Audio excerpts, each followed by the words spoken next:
Welcome to Business Leadership Podcast. In this podcast, I interview successful business leaders and industry experts to help you grow your business. In this episode, I had a discussion with Adam R.T. Smith, president and a founder of Tension. Adam has distinguished himself in industry by assisting executive leaders in developing innovative, forward-thinking digital products and services that embody the core values and objectives of their businesses. His expertise span a wide range of disciplines, integrating customer experience, user experience, visual design, and technical expertise with a keen business sense and a focus on a research-driven innovation. Now, this was an interesting discussion around the product design, customer service, customer experience, and also brand development. Adam shared insights on how he finds people's expectations have changed from both product and service design over the past few years. He also talks about how good design can impact not only your staff, but also it can impact your vendors and your customers as well. We also talked about whether you're looking to build a brand, looking to scale your company, or looking to build a team. Good design can help out with all those initiatives in your business. Hope you find a value from the discussion. Don't forget to like and subscribe. Until next time, please welcome Adam R.T. Smith.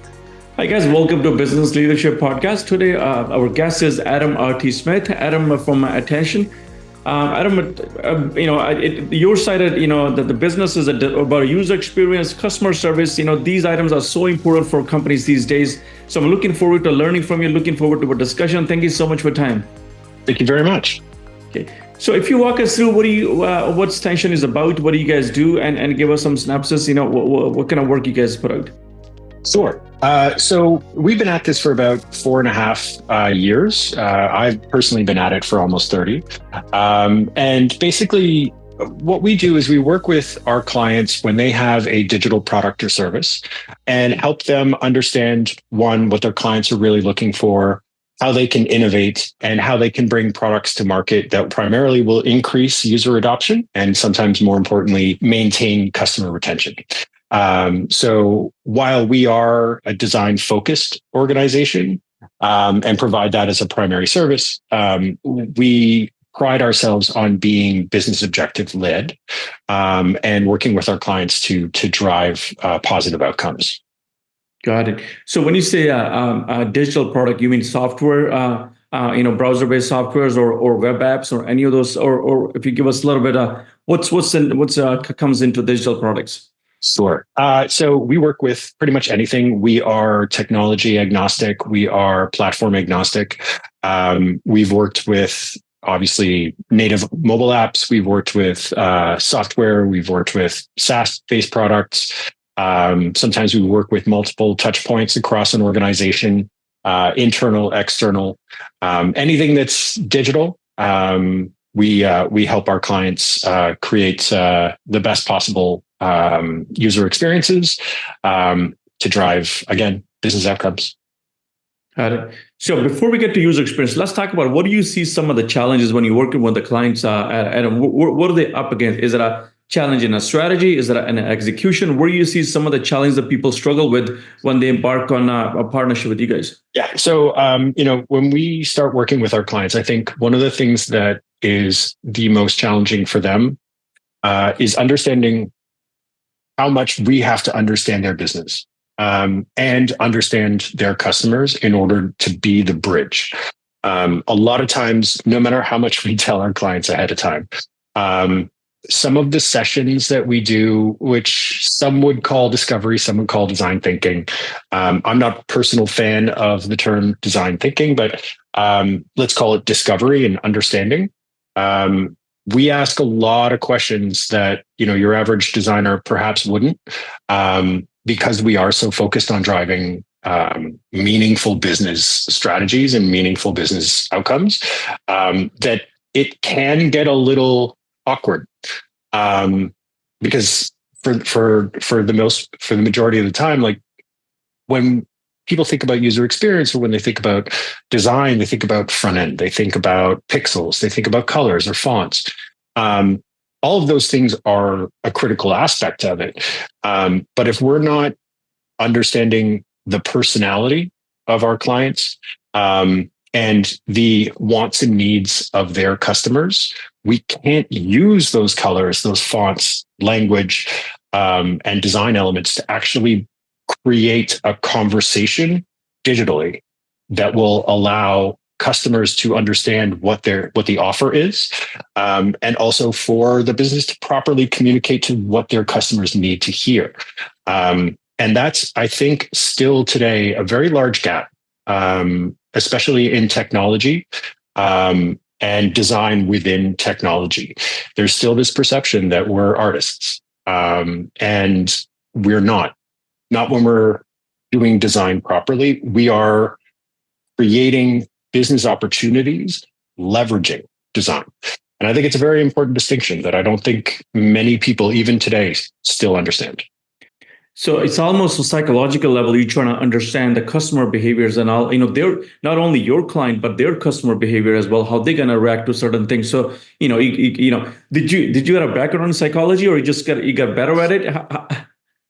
No. So originally I went to school for graphic design, and this is 30 some odd years ago, but psychology has always been a part of proper design, right? When you think about design, it is one of the oldest professions, right? And it's never really just been about look or feel or color or what have you, but we use all of these things to trigger like psychological and behavioral outcomes. It's always been about that. It's always been about driving people to do something or think something or believe something or want something through color, typography, messaging, and layout. Other than that, like if we're not trying to tie into those psychological elements, if we're not trying to persuade, it's not design.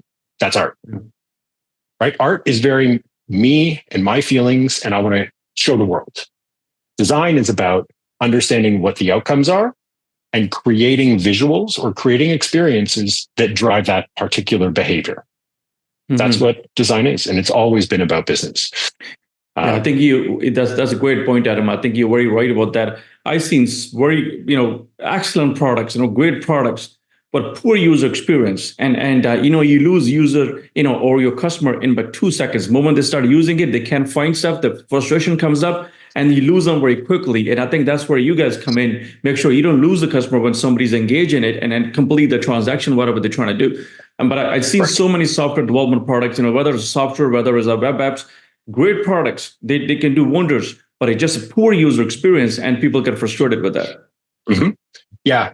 So that's a very interesting point because over the last 10, 15 years, we've sort of adopted this concept of MVP.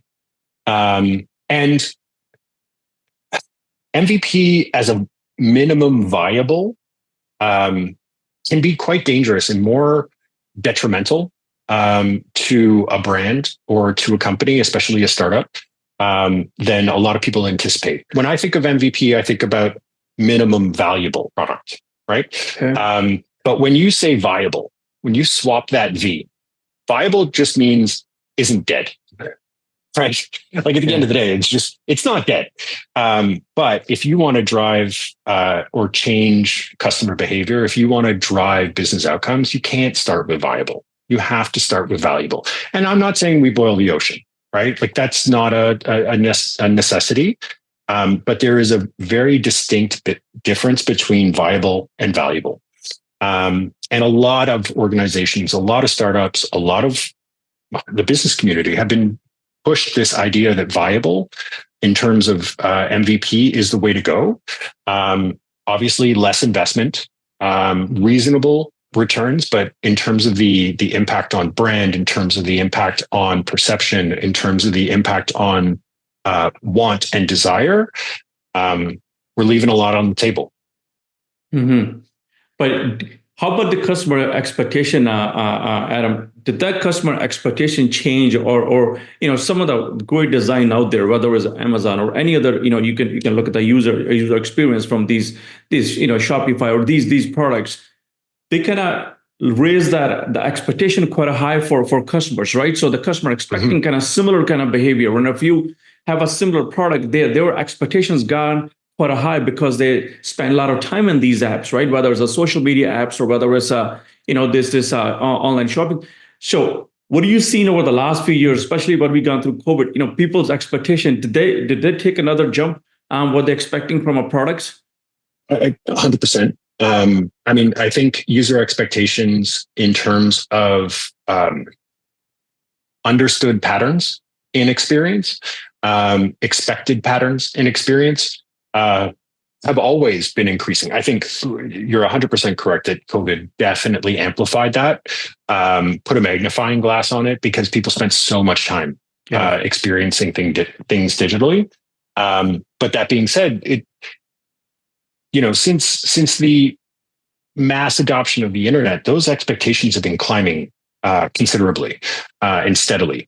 And it's a matter of finding the balance between replicating known, understood best practices, but also finding the way to build your brand into those best practices so that it becomes unique, that it becomes a representation of your company to your customers. And finding that balance is critical. You can't just take exactly one-to-one something from an Amazon or from a Shopify or Spotify, for example, and slap your colors on it and expect it to create an emotional bond.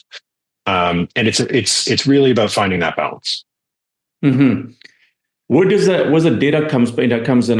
Where when you can customize somebody's experience with the data you gather, whether you have a data or in a background, how big a role that plays? Because you can customize somebody's user experience by providing the meaningful data as well, or skipping a bunch of steps for them because you have a data on a certain things they've seen before. Amazon does a good job. Hey, listen, you bought these books. There's 3-4 books available, similar kind. You may be interested in that. So that kind of having the data available, how does that play a role in a design piece?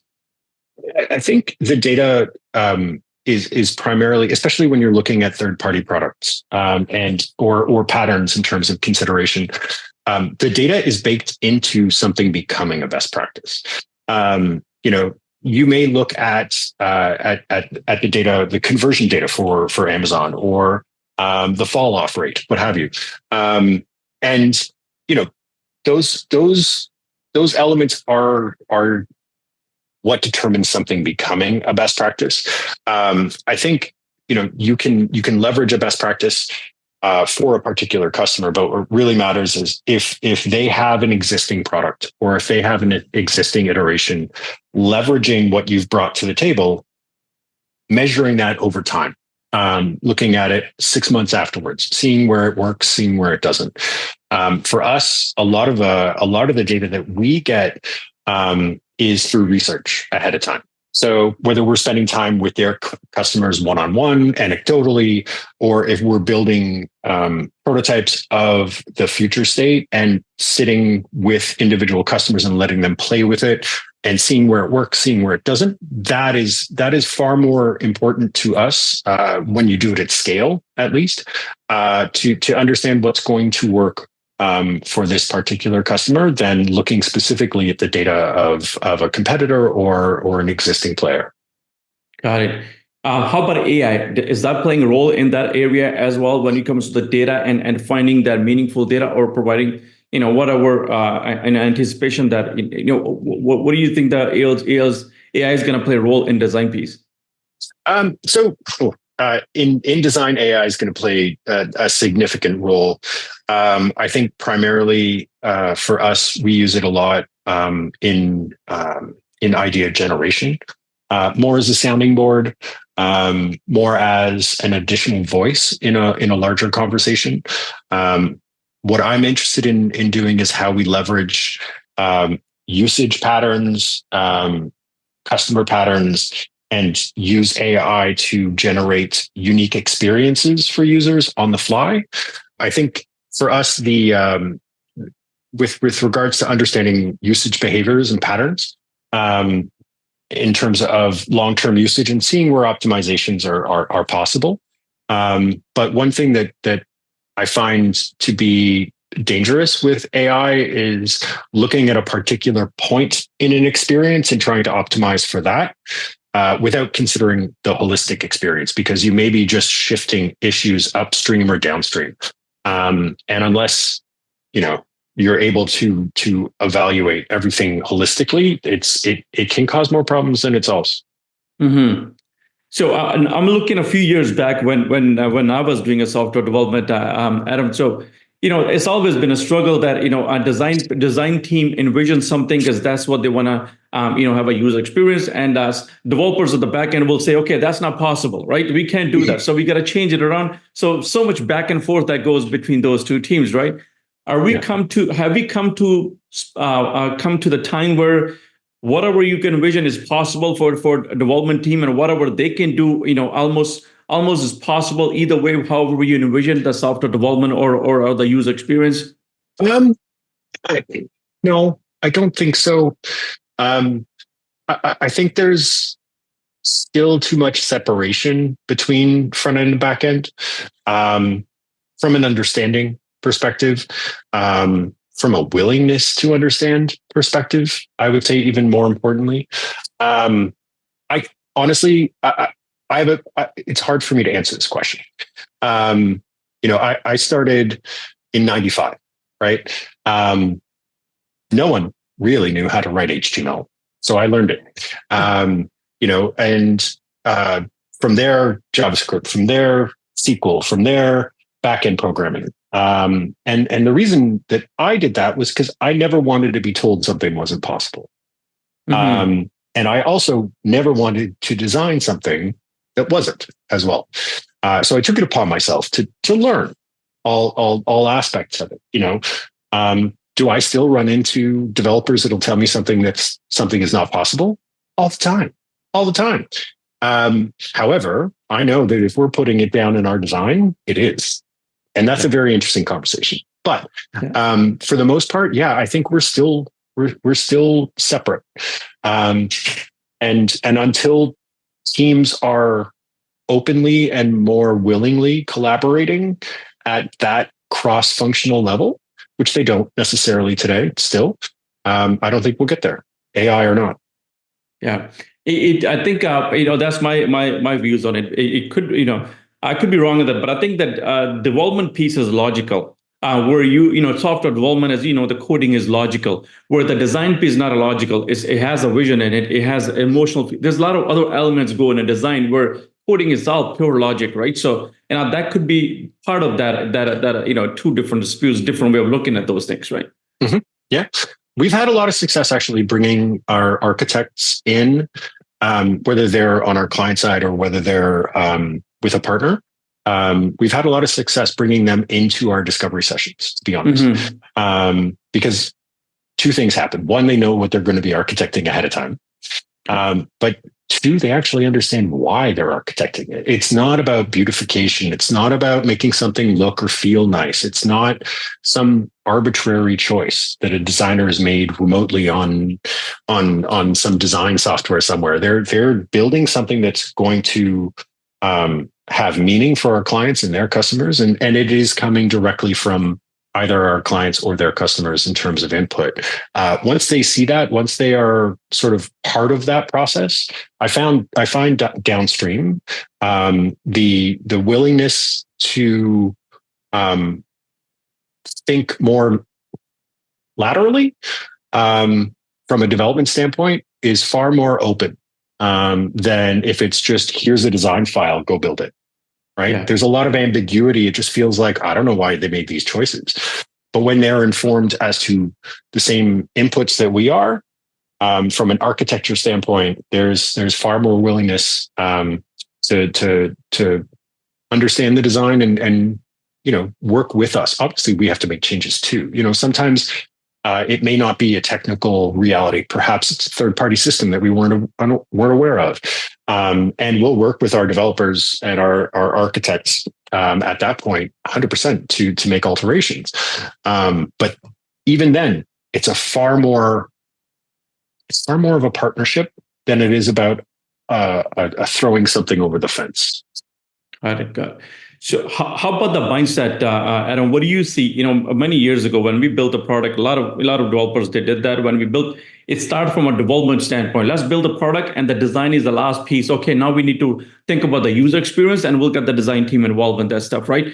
Is this still the mindset? Is that what you struggle with, or is this have we come to the place where let's start maybe product development from a customer experience standpoint and then work backward to develop whatever we're going to develop other side, right? Any prefaces there? What are your thoughts on that? How does this from a strategy standpoint? What do you recommend where to start, and how do you go about the development? So, 100%, it has to start with design. And by design, I mean product strategy, experience strategy. We don't get to even pixels right away. We often do most things by hand, and the reason we do it by hand is because I can crumple up a piece of paper and throw it away. Yeah. But once you've committed something to pixel, you almost have a bond to it.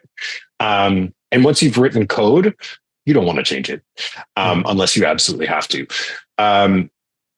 When we work with our clients from a strategy first perspective, it is a far faster, far more efficient, far less costly model to get to launchable product than any other direction. If you start from visual design first, you're sort of hampering yourself. You're putting yourself in a position where it's far more difficult to make alterations.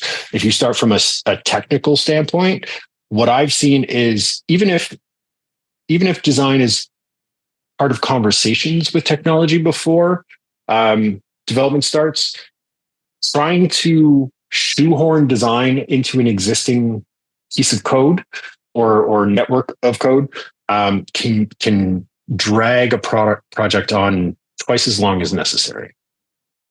And that the amount of money you're going to spend at the end, right? You're trying to figure something out afterwards instead of by design from the bottom up approach. 100%.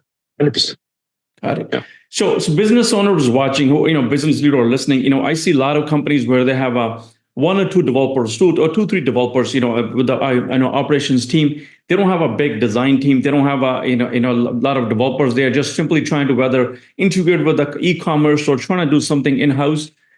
Mm-hmm. What can they do to start thinking about the design, or anything you can share that do they work with a team like yours, and this, listen, we need to get external expertise and get a better user experience built in, even though that the guys in house, they can do the development work.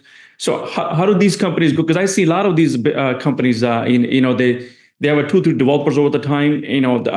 They're trying to develop some code, even though they're not a development house, they're not a software house. They simply need to integrate a bunch of products inside the companies to be functional. Mm-hmm. So yeah, I mean, my heart wants me to say that every company that has a digital customer facing aspect should have in-house designers. 100%. If you have a developer, you should probably have a designer. If it's touching either internal or external resources. If that's not something that's feasible, or if you're too early in your product or your company lifecycle, engage with the design team. There's multiple different ways to do that. I know for us, we offer a number of models, some more approachable than others, where we help our clients in various ways. So we have obviously project-based engagements, pretty traditional. We like to offer those in a fixed fee, fixed time model. It's, you've asked for X, this is what it's going to cost, this is how long it's going to take, and we're going to meet that. I mean, of course, unless there are seismic changes in the product or the service that you're trying to deliver, we always do meet our fixed fee, fixed time. We also have a model that we call fractional, where we actually become an internal UX and design department for clients. And we've done this for a number of different customers over the years. And it doesn't matter if you're a small startup or if you're a large retail or enterprise customer. We've done it for all of them. And basically, you may not need a full design team 40 hours a week. Maybe you only need 10, maybe you only need 20. And we offer our services in that fashion, which has been, in terms of commitment financially, it's much, much lower. But you can get that long-term ongoing benefit, advisory, actual work products in a way that's more digestible for organizations. Got it. So if I'm a business owner, Adam, and the business owners have tons of different items to run, right? We get our operations, there are a lot of things to worry about. How Mhm. do I identify that I have a design problem or I need help with the design? How can I identify that? Is there customer service survey that you send out, get a feedback from people? How do I identify it's not a coding problem? I got a design problem. I need to get a focus on a design a little bit. So what are some of the areas I can look into? Say, listen, I can pinpoint, this is what I'm up against. So, number one thing to look at is customer feedback and customer outreach. So, if customers are reaching out to you because of a particular process that you may have in abnormally large numbers, it's probably a design problem. If it may very well be a technology problem as well, but I think the first thing you need to do is start looking at your numbers. If you have a number of customer service representatives that are constantly fielding feedback and complaints from users, there's likely a good opportunity for design to support in that fashion. If a competitor is outpacing you, obviously, there may be new opportunities, new services, and new products that you can bring to the table. And design is always a great way to start thinking about those possibilities. To bring it back to what you said before, there's far less limitation on how design thinks, if you will, versus when you're thinking about it more logically, whether it be from a business perspective, 1 + 1 = 2, or from a technology perspective, thinking about the network of services and products that you have there. From design, we actually just look at it as business objective, customer objective. How do we make those two things match? And we'll find ways to do that. That could be at the customer experience level. It could be a product. It could be a design. But a lot of times, it's if there's more voices being heard from your customers that are not just positive or transactional based, there's probably an opportunity for design.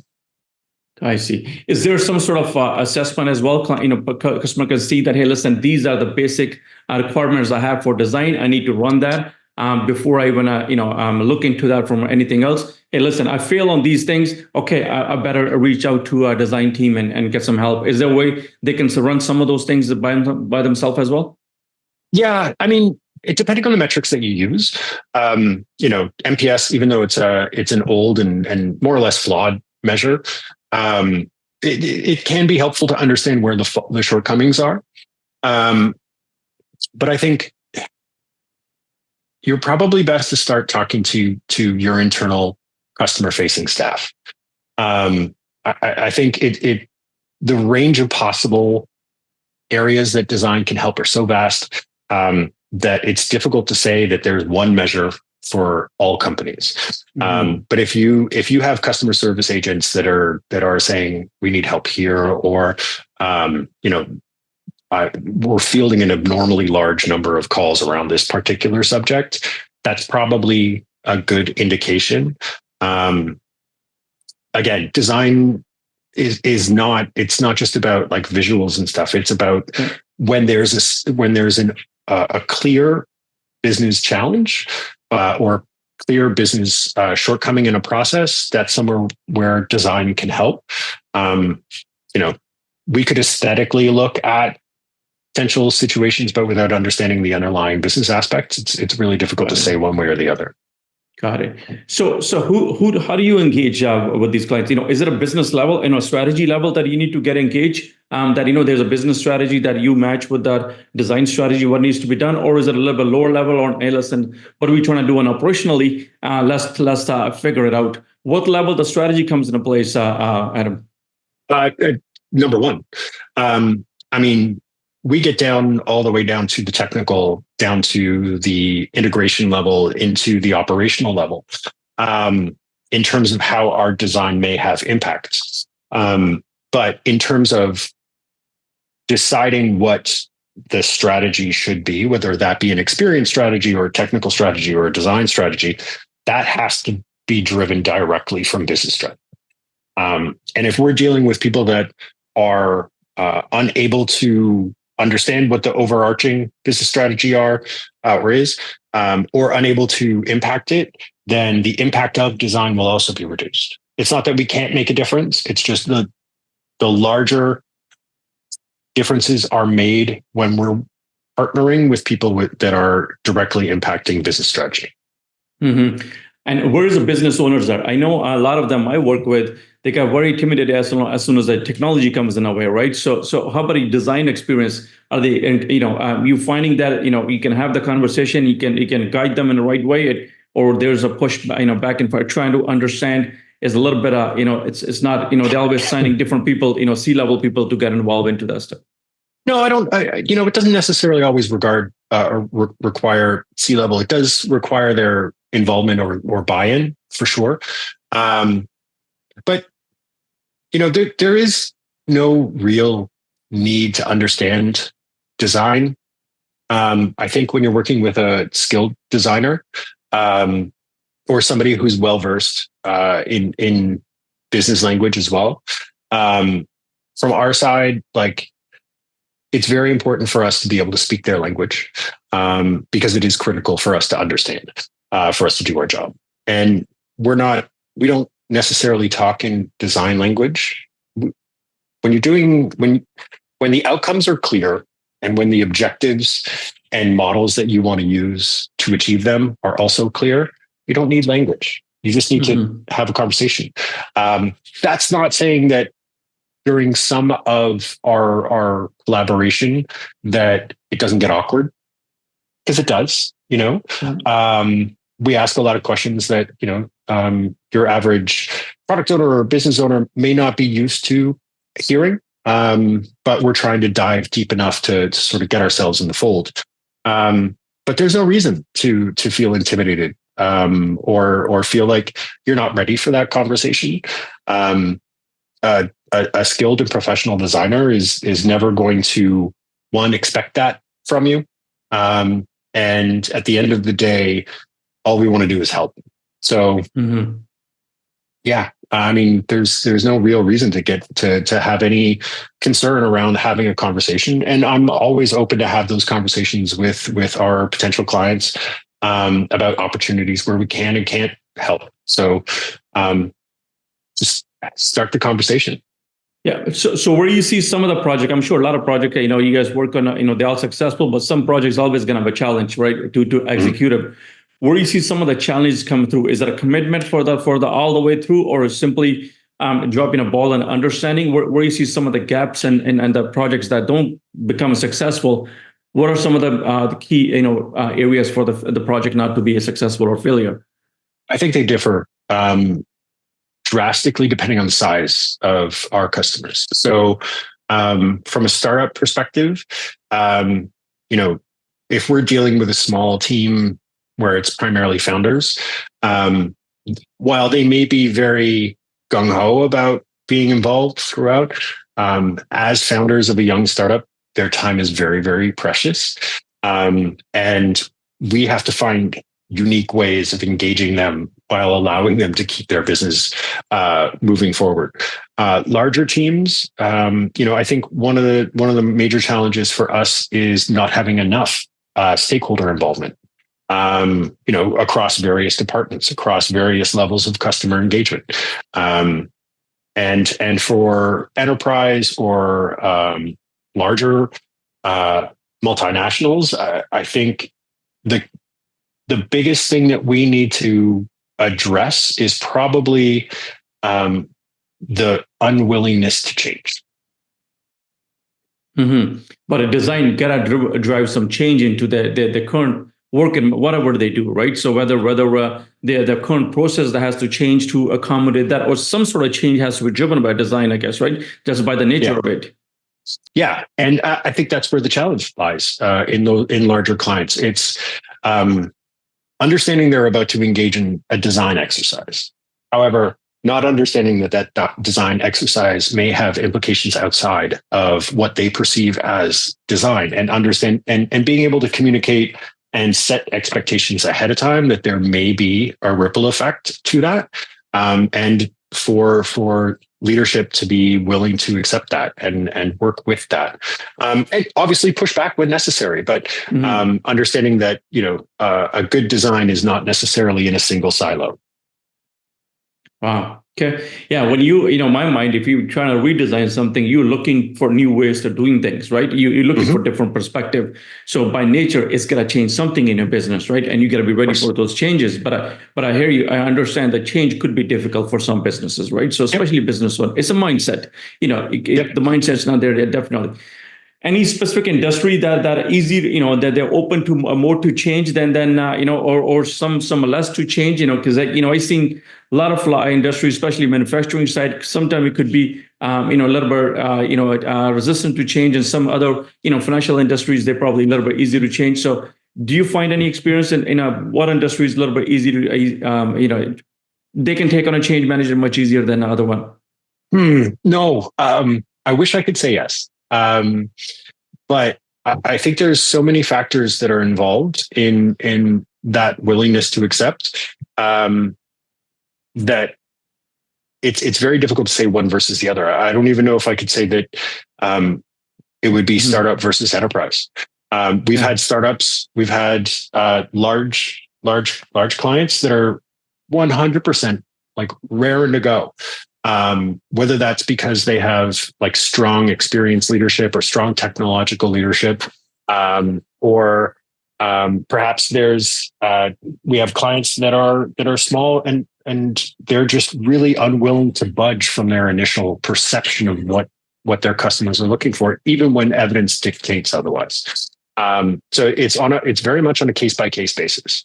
For us, we found that setting expectations early, always doing check-ins in terms of what potential change may arise, and ensuring that all the right people are informed throughout that engagement has been helpful. You're always going to run into brick walls. I think back to the conversation we had earlier, Adam, that it depends what in a time frame wise, what level when do you get involved in the project, right? So if it's early on project you get involved, it's probably easy to envision the changes, probably easy to manage the changes as well. But if you called in very late in the project, then definitely there's going to be some preconception, perceptions built into the project, the project, and people are already working on certain things, and they don't want to change at that point because too much work put into that the project is not, right? Yeah. Generally we're brought in pretty early, fortunately. But if we're brought in near like middle or closer towards the end, it just based on experience, we're not proposing significant change at that point, because it's just not a reasonable ask. Yeah. From a development standpoint, Adam, I see a lot of companies, they development work could be outsourced. It could be, sent overseas. That is something you could build the teams overseas. And I see a lot of companies build teams, whether it's in the Philippines or they build the teams in India before it was in Ukraine. So that piece could be outsourced and project managed from here in Canada and do that. How about design work? It looks like design work is something you cannot outsource. It has to be done here with the stakeholders. Is that what you're seeing? That's a common framework for a lot of companies, that they will get a design work, development work somewhere else, and they do a design work here in locally in Canada. So it's very much back to what you mentioned earlier about logic, right? From a technical standpoint, logic is logic.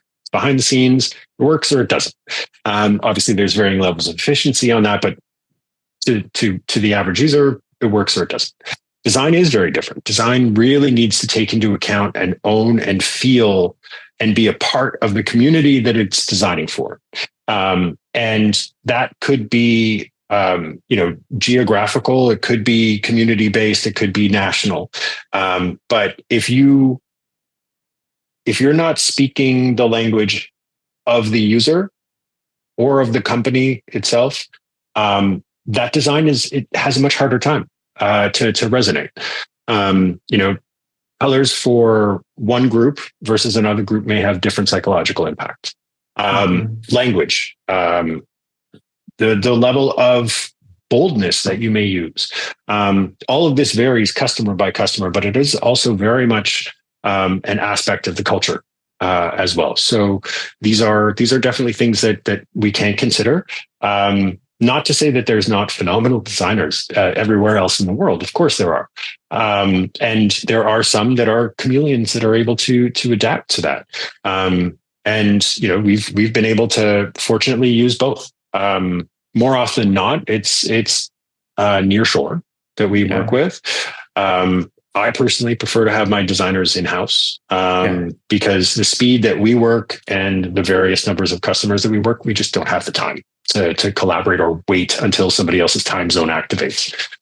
Yeah, I think your point is, very good one. You got to understand the cultural side as well. Sensitivity to color, sensitivity to, what we see on a button, what text we're going to present it, how we're going to present it. So all these things kind of play a role. Definitely our culture is going to be different than any other country. So, you want to be mindful of that. Next thing you want is a people, you're losing, the user experience we were talking about before, the irritation and breaking the transaction. I think that you're right about that. That has to be regional. That has to be culturally appropriate, whatever design we are putting out for customers, right? Yeah. Very interesting. So, business owners who are already working on a products, Adam, let's talk about them. So what can they do? How could they, where can they start? If they haven't considered design before, they have a developers on house. So where can they, can they still start wherever they are, or they have to go back and redevelop the product? So what part of it, how can they get involved in this journey of redesigning products? Well, before even considering engaging external help, find a way to get what you're working on in front of your customers as soon as possible. Whether that be a design-led project or a tech-led project, find some customers to put it in front of and start asking what their thoughts are. How does it work for them? How does it feel? What do they think? Is it going to help? And whether those be internal or external, it's not really relevant. But get that feedback. And very, very quickly at that point, you'll start to understand if you're willing to have those open, transparent conversations with your customers, you'll start to understand where you need the help. Maybe it's the functional aspect. Maybe you're targeting your product or service to something that people don't actually need support with. Maybe there's another area where they actually need that help. And perhaps it's, I don't like the way this looks. I don't like the way this feels. I don't understand what you're expecting of me here. In those cases, when it starts to get into understanding, probably should think about talking to a designer. Is that a common practice, Adam, for business has to be profitable as well, right? A lot of business owners, they say that, okay, let me put a product out, let me generate some revenue out of it, and then I'm going to go consider design afterward to make it, maybe version 0.2 or something, or next version or iteration, or is that common approach? You think that let's get the product out, let's make some money, and then go back and redesign it and make it a version 2.0 or 3.0, whatever the version it is. Yeah, 100%, especially with startups. The idea of getting something out in market always trumps having something that is going to be well designed or well considered, and it's not always the best approach. At the very least, involve your customers in your process, whether you're involving designers or not.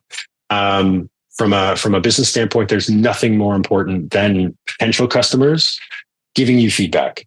And the fear that you're going to give something away if you involve your customers before launch, it's difficult to. I understand the feeling, but having that feedback early before you go to market means that 3 people saw something, 15 people saw something, as opposed to your entire potential market not accepting what you've built.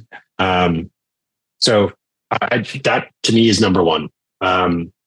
However, what I've seen with our clients is it's better to have something smaller and well designed than something expansive and poorly designed. So it's always best to get involved with design as possible.